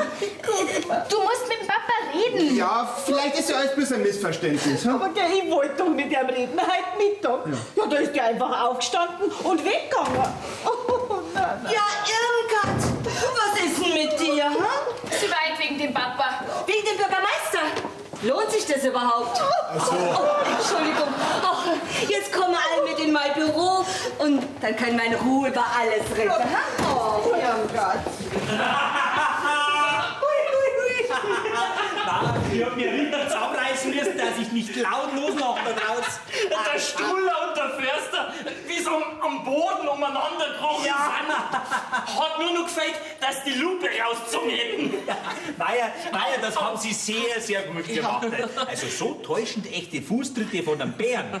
Wenn ich nicht gewusst hätte, dass die Spuren von Ihnen sind, ich hätte mich direkt ein bisschen gefürchtet da draußen im Wald. In mir stecken doch noch einige verborgene Talente, gell? Ja, vor allen Dingen nicht nur der Struller, auch der Förster ist drauf reingefallen. Da will ich gleich beim Umweltministerium anrufen wegen neuer Instruktionen und so. Gell? Ja, und was macht man jetzt? Ja, mei, was macht man jetzt, Meier? Wir werden jetzt kreativ. So, jetzt jetzt gleich einmal einen neuen Ortsprospekt drucken lassen. Und zwar vorne drauf auf der Titelseite einen riesengroßen Bärenkopf, gell? Und dann machen Sie mal einen Vorschlag für ein Bären-T-Shirt, genau. Und eine Bären-Jute-Tasche, Bären-Plüschtier, Bären-Tasse, was weiß ich, holen Sie gleich einmal Angebote ein. Ja. Flocki war vorgestern, Knut war gestern, Brunos Bruder ist heute. Ja, die ruhigen Zeiten sind vorbei, Meier. Und was machen Sie? Ich? Ja? Ich nehme die vielen Telefonate entgegen, die jetzt auf uns zukommen. Ja, das nennt man eine gerechte Arbeitsverteilung. Okay. Oder? Herr Bürgermeister, stimmt das, was Ihre Putzfrau, die Crescentia, im ganzen Ort herum erzählt? Dass es da bei uns im Kleinmichelbacher Forst einen Bären gibt? Ja, in der Tat. Der Oberförster hat sich bereits persönlich von der Echtheit der Spuren überzeugt. Keine Wildschweine. Keine Wulzei und keine Meerschweinchen auch nicht. Ein Bär, wie er lebt und lebt, so echt wie Sie und ich. Ja, das wäre ja wirklich die Sensation. Mit dieser Story schießen wir den Vogel ab. Herr Bürgermeister, das muss noch heute in den Nachrichten gebracht werden. Oh, das bringen wir ganz groß raus, Herr Bürgermeister, ganz groß. Was hab ich gesagt? Jetzt werden wir berühmt, Meier. Herr Bürgermeister, Götz, was gibt's denn? wir haben Anweisung vom Umweltministerium. Nein. Der Staatssekretär Schneider kommt persönlich zu uns raus, um sich der Sache anzunehmen. Ja. Keine Presse, keine Kommentare, keine Interviews. Klar? Klar. Der Herr Staatssekretär ist ausgewiesener Bärenfachexperte, gell? Meine Herren, ich kann mich doch auf Ihre Diskretion verlassen. Ja, Schon recht, der Satz verlassen. Ja, und jetzt? Jetzt, Meier. jetzt arbeiten Sie weiter, wie besprochen. Und ich diktiere der Ulla jetzt eine Pressemitteilung, die sich von und zuschreibt. Ulla, zum Diktat. Ist recht. Passen Sie mal auf, Folgendes. Also, wir werden jetzt gleich was diktieren, gell, du Wüstling, du. Und das schreibst du hinter die Ohren. Ich lass mich nicht so einfach von so einem dahergelaufenen Bürgermeister wie du einer bist betrügen. Du Verräter, du Betrüger. Hallo, Herr Bürgermeister. Gute Kunde. Ja. Ich habe bereits in meiner Redaktion in München telefoniert. Die Geschichte mit dem Kleinmichelbacher Bär wird der Aufmacher für die Nachrichtensendung. Oh, die Sensation. Ich stelle mir das so vor, Herr Bürgermeister. Wir machen vorab ein Interview mit Ihnen und Ihrer Gattin. Ja, und ein paar Fotos. Ja, also die Sache war folgendermaßen. Wir haben hier im Rathaus einen Hinweis erhalten und dann sind wir sofort, der ortsansässige Förster, der Meier und ich. Ja, und der Struller war auch dabei. Also, bitte, Meier, die Opposition spielt hier wirklich keine Rolle. Also wir sind dann in den Kleinmichelbacher Forst und was sehen wir da? Was denn? Ja, was haben Sie denn da gesehen, Herr Bürgermeister? Einen eingedrückten Zaun. Ja, und einen umgeworfenen Bienenkasten. Und Spuren. Spuren? Vom Förster eindeutig als Bärenspuren Identifiziert. Ja, genau. Ja, das ist ja der Wahnsinn. Da bei uns in Kleinmichelbach. Ja. Und was haben Sie jetzt weiter vor? Na ja, was haben wir weiter vor? Na, ich meine, wir werden es den Bären hier so gemütlich wie möglich machen, ne? Also, Brunos Bruder soll das Wappentier unserer Gemeinde werden. Ich meine, stellen Sie sich das einmal vor. Vor über 170 Jahren wurde in unserem Lande der letzte Bär gezüchtet. Und wo lässt sich der erste Bär nach dieser langen Zeit wieder nieder? In Kleinmichelbach, da, wo die Welt noch in Ordnung ist. Ja, das spricht für Qualität und Vertrauen in die Zukunft einer jungen, dynamischen, lebensbejahenden Gemeinde, wie wir es sind. Ganz genau, meine sehr verehrten Damen und Herren, meine lieben Hörerinnen und Hörer, liebes Publikum, das ist unser Hans Meier, der Fremdenverkehrsamtsleiter. Und wenn Sie ein Zimmer in unserem wunderschönen Ort buchen wollen, wenden Sie sich nicht vertrauensvoll an den Bürgermeister, sondern an ihn. Ja, bei Meier, da sind Sie bestens aufgehoben. So, ja, also, ja. Wer von Ihnen hat denn jetzt eigentlich schon den Bären gesehen? Ja, dann halt nicht. Niemand. Naja, das ist aber schade. Also so eine Zeugenaussage würde sich schon gut machen. Aber das kommt ja vielleicht noch. Naja, das kommt alles noch, da bin ich mir sicher, gell, Meier? Ja, wir können nur noch gemeinsam zum Tatort. Das Regionalfernsehen wird dann den Bärenbericht im Nachrichtenblock senden. Das ist eine wunderbare Idee, Frau Rustin. Also, bitte sehr. Soll ich? War das jetzt aufregend? Mein Gott, wenn ich mir vorstelle, ich als Bürgermeistersgattin im Fernsehen. Wen? Nach einer Ex-Gattin. Mensch, Hans. Das habe ich ja ganz vergessen. Nein, so ein Unglück. Oh Gott. Oh, mei. Jetzt war schon mal wieder sehr feinfühlig, ha? Feinfühlige vielleicht nicht, aber ehrlich.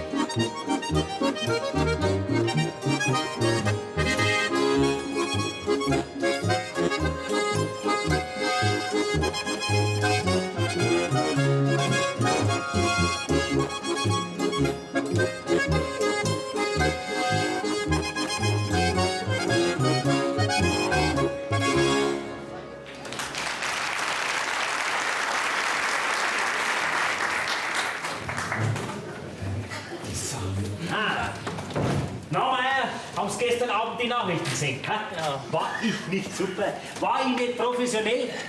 Wie ein alter Medienhase. Ja, worauf legen Sie denn die Betonung auf? Alt, Medien oder Hase? Naja, Sie schon wieder. Gönnen Sie einen denn überhaupt keinen Erfolg, ha? Sie, ich bin ja zu nichts mehr gekommen gestern Abend. nachdem ich mit der Presse draußen im Wald war, sind wir sofort rein ins Freistüberl. So viele Anfragen für Interviews. Mein Handy ist überhaupt nicht mehr stillgestanden. Ja, wann sind Sie denn gestern heim? Das war bereits weit nach Mitternacht. Ich meine, so einen Erfolg muss man schließlich feiern. Wie ich heimgekommen bin, habe ich überhaupt kein Licht angemacht. Und heute in der Früh, wie ich aufgewacht bin, da war mein Irmelein schon weg. Sogar ihr Bett hat schon gemacht gehabt. Komisch. Die hätten mich eigentlich leicht aufwecken können.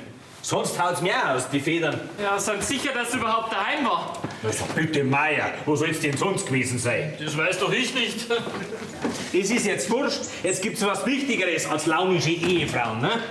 Gemeinschaft, Herr Bürgermeister. So. Und?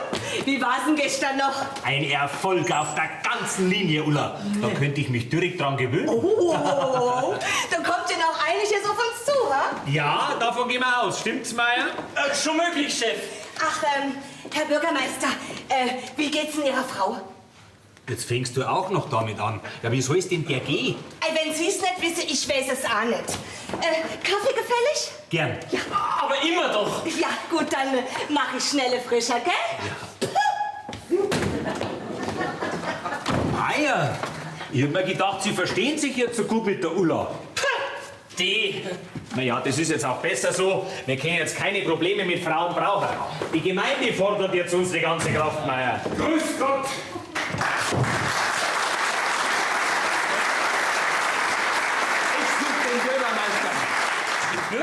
Was wollen Sie denn von dem? Das sage ich ihm schon besser persönlich. Halt! Mein Name ist Dr. Schneider, Dr. Hans Schneider. Ich komme vom Umweltministerium. Was, Sie sind vom Umweltministerium? So schnell? Wir haben Sie ja noch gar nicht erwartet. Sagen Sie mal, Ihr Bürgermeister hat's ja wohl nicht alle, was? Gestern lasse ich ihn wissen, dass er größtes Stillschweigen bewahren soll. Und dann schaue ich abends die Nachrichten an und wen sehe ich da? Unseren Herrn Bürgermeister. In der Tat. Unser Umweltminister ist sowas von der Burs, sag ich Ihnen. Aber wieso denn? Irgendwann muss es doch bekannt werden, oder? Aber doch nicht, bevor wir uns sicher sind. Und außerdem braucht so ein Bär seine Ruhe. Vor allem Ruhe. Und so ein Fiasko wie mit diesem Bruno können wir uns unmöglich noch einmal leisten. So, ich habe bereits ein Treffen mit dem Förster von dort vereinbart. Und mit dem werde ich mir dann die angeblichen Bärenspuren genauer anschauen. Und wer, wenn da gar kein Bär war, respektive es gar keinen Bären da gibt, dann kann Ihr verehrter Herr Bürgermeister was erleben, das so gerne.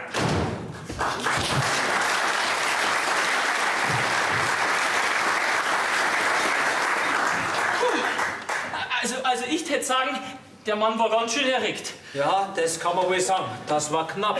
Ja, der hätte sich ja fast in der Luft zerrissen. No, der soll sich mal nicht so aufmanteln, da, der Herr Staatssekretär. Der ist auch nichts Besseres. Ja, aber gut bekannt mit dem Umweltminister. Und der wiederum kennt gut den Ministerpräsidenten. Und der kennt dann Ja, wieder jetzt die... hören Sie noch grad auf, Meier.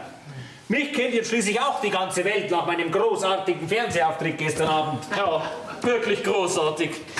Noch ein bisschen mehr Begeisterung hätte ich schon erwartet, Meier, von meinem engsten Mitarbeiter. So, Herr Bürgermeister, Ihr Kaffee ist fertig. Bitte schön, Herr Bürgermeister. Dankeschön, Ulla. Ich sag's ja. Du weißt es eben, einen Mann glücklich zu machen, gell? Ja, und was ist mit mir? Selbst ist der Mann. Tja, Meier, da könnten Sie noch einiges von mir lernen, wie man sich gegenüber einer Dame verhält. Wenn Sie wüssten. Was muss ich da hören? Wir werden noch das Gespräch vom ganzen Land mit dir. Was regst dich denn du schon wieder so auf, ha? Bist vielleicht eifersüchtig auf meine neuesten Medienerfolge, ha? Geh. Ich hab gerade einen Förster getroffen, den hat ein Beamter vom Umweltministerium angerufen. Staatssekretär Dr. Schneider. Ja, genau so hat er geheißen, glaube ich.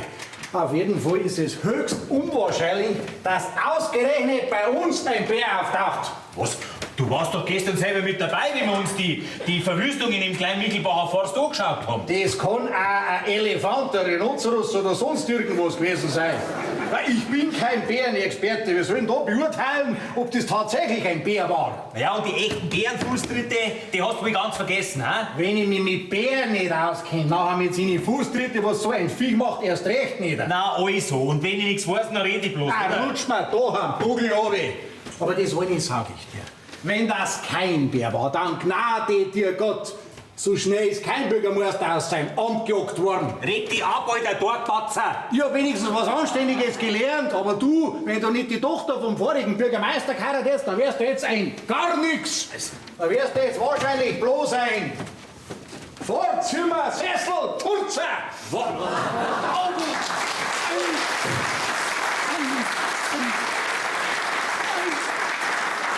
Ein Vorzimmersessel. Upsa, das ist doch... Meier, jetzt wird's ernst. Jetzt brauchen wir einen Bären. Ein echter Bär muss her, verstehen Sie? Und wo soll man auf die Schnelle einen ausgewachsenen Bären herkriegen? Ja, vielleicht gastiert hier in der Nähe ein Zirkus. Oder wir leihen uns einen vom Tierpark aus. Irgendwas müssen wir uns einfallen lassen. Ja. Meier, ich mache einen Spaziergang. Ja. An der frischen Luft, da habe ich immer meine besten Ideen. Und Sie, Meier, Sie halten hier die Stellung. Und wenn ich wieder zurück bin, dann wird mir hoffentlich was eingefallen sein. Ist recht, Chef. Mama, jetzt reg dich doch nicht so auf. Das bringt doch gar nichts. So, Herr Meier, ich habe das alles nur für einen Scherz gehalten, gell? Aber jetzt gibt es diesen Bären wirklich. Hallo Willi, was ist denn los? Gestern warst du doch nur mit mir einer Meinung, dass das super wäre. Ja, Natur pur bei uns. Ja, angewandter Natur- und Umweltschutz sozusagen. Dieser Bär ist ein gefährliches Raubtier. Ja, der muss weg. So ein Bär ist doch niedlich. Niedlich nennst du das also, wenn er alle meine Schafe auffrisst. Was, der Bär hat ihre Schafe gefressen? Ein Phantomproblem, wer Schafe? Ja, no, nicht, aber ist ja bloß eine Frage der Zeit. Ach so. Angefangen von dem Bienenkasten, danach ein Lamm, dann ein Schaf, ja, und zum Schluss... Muss der Schäfer selbst dran glauben, ja. Das ist nicht lustig, Herr Meier. Ja, natürlich. Du übertreibst. Ich übertreibe nicht. Tust du doch. So, jetzt möchte ich am Bürgermeister sprechen. Sofort! Der ist nicht da. Ja, das sehe ich. Wo ist er? Spazieren? Ja. Das ist einmal wieder typisch Politiker, gell? Da deren großartige Redenschwinger im Fernsehen und was Gott wo no. Und wenn's dann brennt, wenn's es wirklich brauchst, die hohen Herren Politiker, dann soll's gemütlich bei einem Spazieren gehen. Lass meinen Vater aus dem Spiel. Der ist ein guter Bürgermeister. Überhaupt, das wird mir jetzt alles splittern. Ich weiß schon, wie man selber halt. Jetzt macht er doch nicht gleich Hosen wegen so einem kleinen Bären. Nix als Ärger hat man mit den Weibern. Und mit dem Bären. Das kann ja nur lustig werden, der Herrin. Meier! Ja? Herr Meier! Ja, Chef! Meier! Was ist denn? Ja, was ist das denn? Meier, ich habe die Lösung. Jetzt. Meier? Ja? Jetzt raten Sie mal, was da drin ist. Moment. Ich gehe also spazieren. Sie gehen also spazieren. Ja, da gehe ich da am Schaufenster von unserem örtlichen Kostümverleih vorbei. Und? Ja, und da trifft es mich mit einem Schlag. Ach, da erst. Na, Meier. Ja. Und jetzt schauen Sie mal, was ich hier für Sie habe.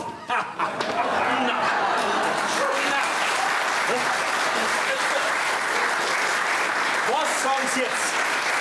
Also ich sag nein. Na, geh Meier, komm, Sie haben doch ein schauspielerisches Talent aufgezogen. Naja, aber doch nicht als Bär. Komm, das ist Ihr Schlafanzug. Auf geht's. Chef.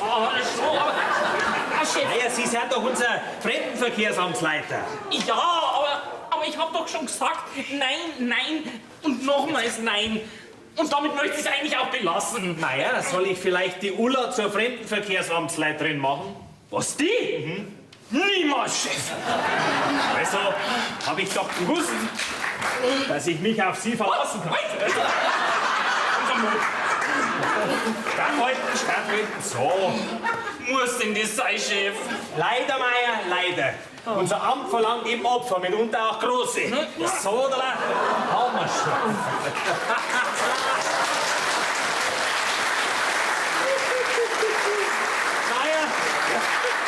Meier, Sie schauen bärig aus. Wissen Sie was? Das muss ich fotografieren. Chef. Natürlich, wiederkommen. Ich bin auch so dankbar, dass ich die Einzige bin, die da herin schuftet.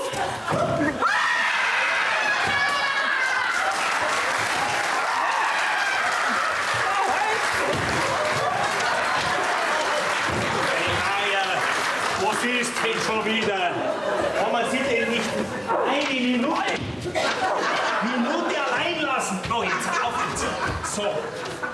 Naja, wissen Sie was? Wir gehen gleich vorne rüber, die Feuertreppe runter. Dann besprechen wir alles Weitere. Sie voraus, dann falle ich rein. Liebe Zeit!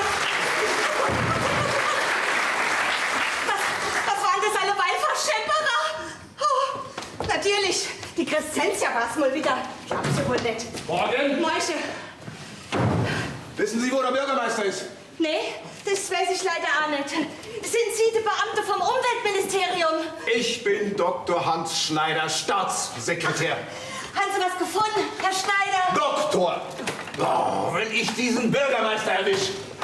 Nix, aber von rein gar nichts. Nur lächerliche Hypothesen, an den Haaren herbeigezogene Vermutungen und halbseidene Indizien. Nix auf jeden Fall, was auf die Anwesenheit eines Bären hindeuten würde. Sahen Sie bloß. Und es ist kein Zweifel möglich. Sie zweifeln an der Kompetenz des im Lande weit und breit einzigen diplomierten Sachverständigen für Großwild im Allgemeinen und Bärenfragen im Speziellen? Nee, natürlich nicht, Herr Schneider. Doktor. Dr. Schneider, ich habe ja bloß gemeint. Entschuldigung, bitte. Oh Gott, Herr Götz, was gibt's denn? bei uns haben Bürger angerufen, die einen Bären gesehen haben wollen. Was haben Sie gesagt? Ein Bär ist aufgetaucht. Ja, ja, bei uns haben verschiedene Bürger angerufen und alle sagen dasselbe. Nämlich, dass sie einen Bären gesehen haben. Aber das ist doch Unsinn. Hier in Kleinmittelbach, ich bitte Sie. Ich habe doch die Stelle, wo Sie, wenn das Unsinn ist, wieso haben Sie dann den weiten Weg zu uns rausgemacht? Hm?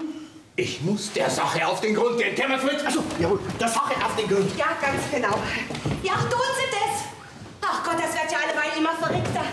Erst taucht ein Bär auf, dann taucht die Presse auf, dann ist der Bär wieder verschwunden und dann taucht er wieder auf. Ui. Oh, das war knapp, Ulla. Was ist denn, Herr Bürgermeister? Sind Sie dem Bär begegnet? Ja, dem Bären nicht, aber dem Bärenexperten Schneider wäre ich fast über den Weg gelaufen. Der will mich doch zur Schnecke machen, weil ich die Sache an die Presse weiter erzählt habe. Und dabei habe ich doch das machen müssen, Ulla. Das wäre doch alles umsonst gewesen. Wie meinen Sie das jetzt? Ich meine, dass uns ein bisschen Publicity nicht schadet. Dass unser Name ruhiger Zeit lang in der Zeitung stehen darf. Das ist doch eine einmalige Gelegenheit. Ich meine, wer weiß, wie lange es den Bären hier bei uns noch gefällt. Ja, so gesehen haben Sie natürlich recht, Herr Bürgermeister. Herr Bürgermeister, ein Interview, bitte, ein Interview. Ja, bitte, kommen Sie mit. Herr Bürgermeister, soeben hat uns die Nachricht erreicht, dass der Kleinmichelbacher Bär von mehreren Augenzeugen gesichtet wurde. Was sagen Sie dazu? Meine sehr verehrten Damen und Herren, hier in Kleinmichelbach ist die Welt noch in Ordnung. Friedlich leben hier Bär und Mensch nebeneinander. Man respektiert sich gegenseitig. Natur- und Umweltschutz blühen, alles ist in bester Ordnung. Einen schöneren Urlaubsort und einen besseren werden Sie garantiert nicht finden. Was plant der Bürgermeister als nächste Schritte? Also ich meine, so ein ausgewachsener Braunbär, das ist ja kein Teddybär. Das haben Sie jetzt sehr nett gesagt. Bitte, Frau Unstedt, nehmen Sie doch Platz. Sie, darf ich das für unseren neuen Ortsprospekt verwenden? Die Leute sollen ruhig hierher kommen. Ich garantiere persönlich für die Sicherheit der Urlaubsgäste und der Einheimischen. Es besteht überhaupt keine Gefahr. Unser Bär ist kein Problembär. Ist der Bürgermeister jetzt? Ja, in seinem Büro. Sie sind der Bürgermeister. Ja, aber ich kann gar nichts dafür. Ich habe mich auf die Suche nach dem Bären gemacht. Ich habe Leute befragt. Und dann bin ich in den Klein-Michelbacher Forst gefahren und dort habe ich mich auf die Lauer gelegt. Ja, wer sind jetzt Sie überhaupt, wenn ich fragen darf? Mein Name ist Schneider, vom Umweltministerium Dr. Schneider. Ich bin allein bestellter Bärenbeauftragter von Bayern.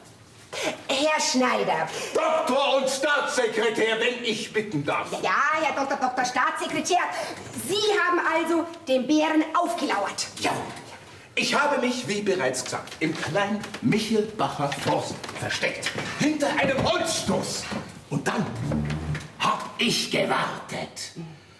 Da kommt doch tatsächlich, so ganz plötzlich und unerwartet, Unerwartet?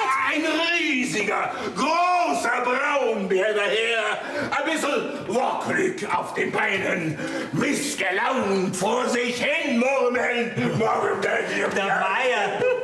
Vor sich hin murmelnd. Solange es ja sagt, der Bärenexperte. Vor sich hin murmelnd. Ja. Wie das die Bären nur noch mal so tun. Da kann ich Sie beruhigen. Ich als Bärenexperte versichere Ihnen, dass das bei den Bären ganz normal ist. Und Sie haben erkannt, dass er missgelaunt war? Sehr missgelaunt, hätte ich sagen. Ja, ich war froh, wie der dann weiter getapst ist und ich heil daher zurückkehren hab können. Naja, er wird seine ihm angestammte, vertraute Heimat vermissen. Sowas führt sehr schnell zu Missstimmungen. Naja, ich mein, in so einer wunderschönen Gegend wie bei uns, da muss sich doch ein Bär einfach wohlfühlen. Was raten Sie der hiesigen Bevölkerung? Welche Gefahren gehen von so einem missgelaunten Bären aus? Jetzt fangt ihr mit Gefahren an. Die Bevölkerung muss gewarnt werden, das ist klar. So ein Bär stellt eine potenzielle Bedrohung dar. Wenn so ein Tier erst einmal zum Problembären mutiert ist und seine Scheu vor den Menschen verloren hat. Doch alles ein kompletter Schmarrn. Herr Bürgermeister, das Ganze ist kein Spaß mehr. Da ist absolute Gefahr im Verzug.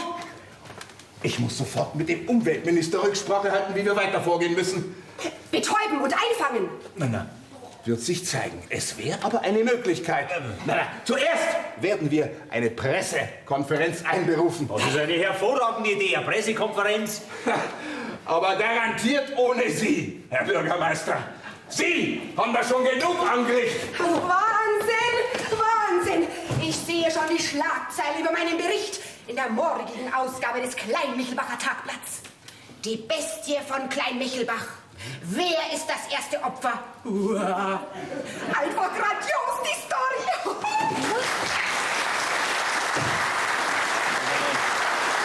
Sind die jetzt komplett übergeschnappt, hä?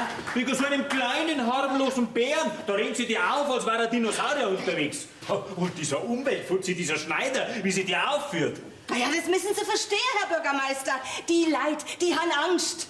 Aber das müssen sie doch gar nicht. Es besteht überhaupt kein Grund zur Besorgnis. Ja, dann, Löw. Und jetzt? Naja, jetzt heißt es abwarten und Tee trinken, Ulla. Wollen Sie nicht lieber ein Tässchen Kaffee, Herr Bürgermeister? Ulla, du bist ein Schatz. Ein Kaffee wäre jetzt genau das Richtige. Schon unterwegs. So, dann steht einem florierenden Tourismus bei uns nichts mehr im Weg.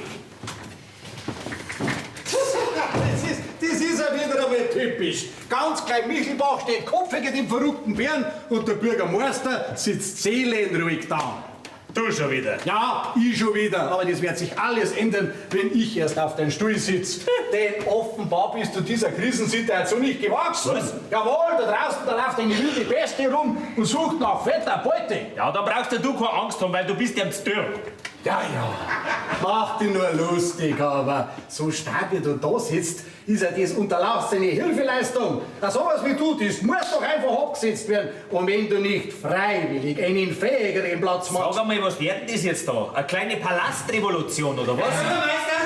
Herr Bürgermeister, jetzt klang's, gell? Ja, wenn die Gemeinde nicht in der Lage ist, für Ruhe und Ordnung zu sorgen, ja, dann muss der Bürger eben zur Selbsthilfe greifen. Sagen Sie mal, was haben denn Sie vor? Ja, da schießen werde ich den Bären, bevor er alle meine Schafe auffrisst. Na, das unterlassen Sie gefälligst. Sie können doch mit so einem Schießeisen gar nicht umgehen. Freilich, war jahrelang im Schützenverein. Was? Dann besteht ja die Gefahr, dass er trifft. Ja, logisch. Ja, endlich ein Mann mit Mund! Ein Held, der unsere Gemeinde von der Peste befreien wird!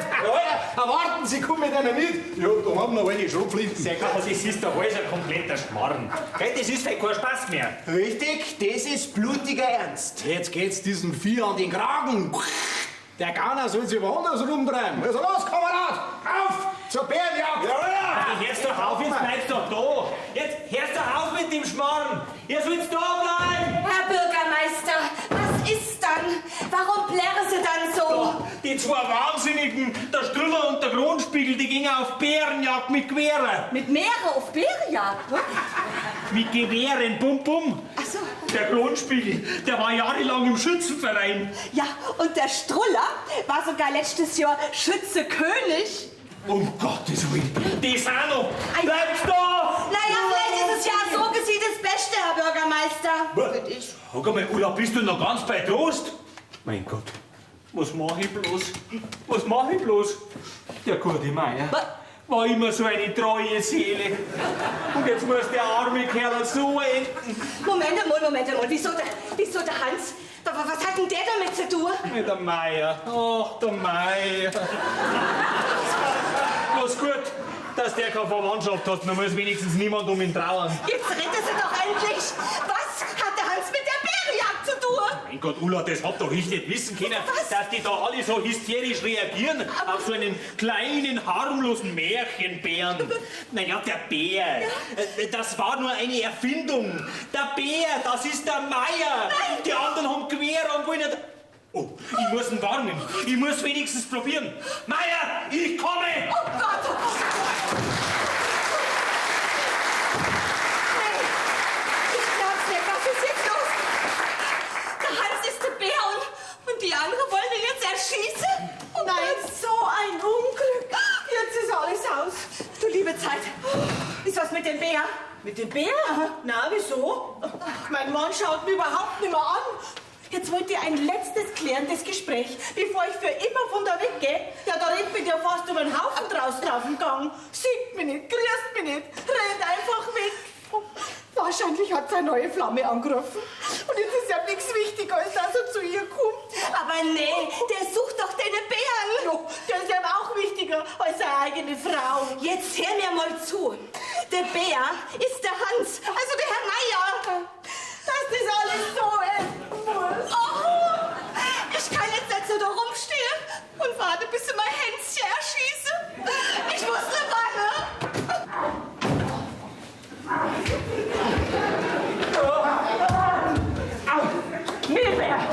Nie mehr, alles aus und vorbei. Mir reicht's, Herr Bürgermeister. Ich kündige.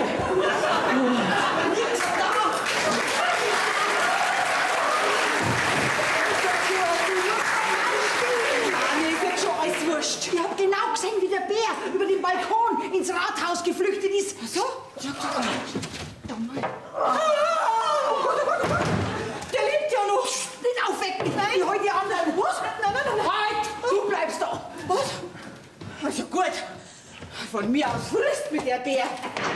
Und mein Mann sehen, was er angerichtet hat. Und lebt er noch? Gerade hat er sich noch bewegt. Oh, jetzt geht es noch rein, Herr Kollege. Schließlich haben Sie den Schießbügel. Nein, ich bin nicht blöd. Nein. Ja, gut, dann du. Schorsch, auf geht's. Ja, kannst gleich beweisen, dass dein Mann bist. Du möchtest schließlich der neue Bürgermeister werden, gell? Aber nicht um jeden Preis, gell? Also gut, gebt's mir das quer. Mein Gott, mit euch Männern ist eben kein Krieg zu gewinnen. Irrgott, spielst denn du? Warum? Du willst doch sowieso nichts mehr von mir wissen. Kann ich mir genauso gut den Bären zum Fraß vorwerfen, gell? Aber ich hab grad, was soll ich denn ohne die machen? Das kannst du doch nicht tun. Ich brauch die doch. Irmelein, bitte. Mein Ehrenwort, Okay, es gibt keine andere. Ich pfeife auf dein Ehrenwort, gell? Ich weiß das aus sicherer Quelle, ja. Von einer Person aus deinem beruflichen, persönlichen Umkreis. Ulla, Also ich hab ihr den Floh nicht ins Ohr gesetzt. Crescentia. Ja, ne? Na, ich hab nur eine Vermutung angestellt. Was? Dann ist an der ganzen Geschichte überhaupt nichts dran. Na, überhaupt rein gar nichts. Udo! Mein Gott, also wenn hier überhaupt nichts weitergeht, werde ich die Initiative ergreifen. Ja, aber vorsichtig. Feiglinge! Und nicht aufwecken. Alles Waschlappen, die Männer. Wieso ist der so platt? Ist der Blut ausgegangen? Schaut ganz so aus. Meier. Mensch, Meier. Meier, Sie leben ja noch. Ja. Ich hab Sie schon am Friedhof draußen liegen sehen. Ja, ich mich auch. Nur gut, dass der Grundspiegel so ein schlechter Schütze ist. Ich verstehe bloß Bahnhof. Ja, was ist jetzt mit den Bären? Ja, war das vielleicht bloß eine Komödie? Was? Ja, das darf doch nicht wahr sein. Reg dich doch du nicht schon wieder so auf. Das Ganze war eine Publicity-Aktion, sonst gar nichts. Weißt du, was sowas heißt? Betrug heißt mir das. Ein riesengroßer Betrug ist das, mehr ein jeder. Ah, da bin ich aber gespannt, was die Presse dazu sagen wird. Schorschlein, ich warne dich. Herr Bürgermeister! komm her. Herr Bürgermeister! Ich hab gehört, dass sich der Bär ins Rathaus geflüchtet hat. Herr Bürgermeister, ich muss Sie unbedingt sprechen. Alles mit der Ruhe, meine sehr verehrten Damen und Herren. In der Ruhe liegt bekanntlich die Kraft, gell?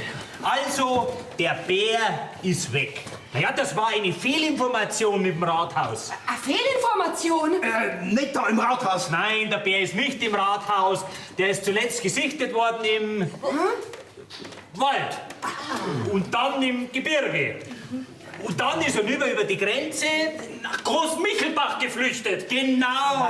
Großmichelbach. Ja, dann nichts wie dorthin. Ja, wenn das so ist, dann muss ich auch nach Großmichelbach. Kommen Sie mit, Herr Schäfer. Ja. Machen Sie das, Herr Staatssekretär. Und bei Gelegenheit sagen Sie mal einen schönen Gruß an den Umweltminister, gell? So, den werden wir los. Ja, hoffentlich für immer. Ach, ich denk doch. So, und was machen wir jetzt? Ja, wir könnten doch ein bisschen feiern. Vielleicht finden wir doch nur irgendwo eine Flasche als Sekt. Im Kühlschrank ist noch eine Flasche. Den haben wir uns nach all der Aufregung auch verdient. Ja. Und da sind die Glasel. Ja, dann können wir ja anstoßen. Ja, vorstoß, Mann. Darauf, dass endlich wieder Ruhe eingekehrt ist in Kleinmichelbach. Und dass es hoffentlich so bleibt. Ja, und darauf, dass Brunos Bruder hoffentlich lange lebt. Lang lebe Brunos Bruder! Und arbeiten tut in dem Rathaus wieder mal keiner. Prost.